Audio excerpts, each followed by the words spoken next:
Ang intense ng mga kaganapan ngayon sa abot kamay na pangarap sapagkat magugulat ng sobra si Giselle sa mga sasabihin sa kanya ni Don Pepe tungkol kay Doc Carlos.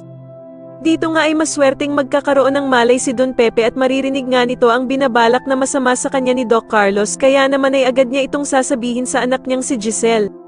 Samantala ay makakahanap nga ang mga pulis ng mga ebidensya sa ginawang hideout nila Moira, at dito nga ay sasabihin nila kila Doc Robert at Giselle na malaking ebidensya daw ang medical equipments na ito, dahil sa mga fingerprints na nakalagay dito. Kaya naman ay takot na takot ang dalawang mag-inang sila Zoe at Moira dahil sa alam nilang malalaman na ng pulis na kanila ang mga fingerprints na nakalagay dito. Dahil nga sa sobrang panik ni Zoe ay tatawagan na naman nito ang ama niyang si Doc Carlos at ipapaalam niya nga ang mga sinabi ng pulis. Papakalmahin naman siya ni Doc Carlos at sasabihan niya si Zoe na wag na siyang magpanik at siya na nga daw ang bahala dito.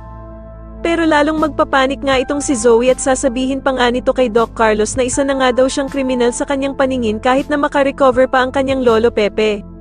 Samantala matapos nga ang naging matagumpay na operasyon nila Annalyn kay Don Pepe ay mapapansin nito na gumagalaw na ang daliri ng lolo Pepe niya. Kaya naman ay tuwang-tuwa itong si Annalyn at agad niyang ang sasabihin sa kanyang lolo Pepe na sinisigurado niyang magbabayad daw ang mga gumawa nito sa kanya. Sa kabilang banda naman ay lalapitan ng mga pulis sila Moira at Zoe para daw imbitahan ito sa presinto. Agad namang mag-iskandalo itong si Moira at magsisisigaw ito na kung ikukulong ba daw siya ng mga pulis. Samantala ay pupuntahan naman ni Doc Carlos itong si Don Pepe at sasabihan niya nga ito na sana daw ay hindi niya nalaman ang mga sikreto nilang mag-ama na si Zoe.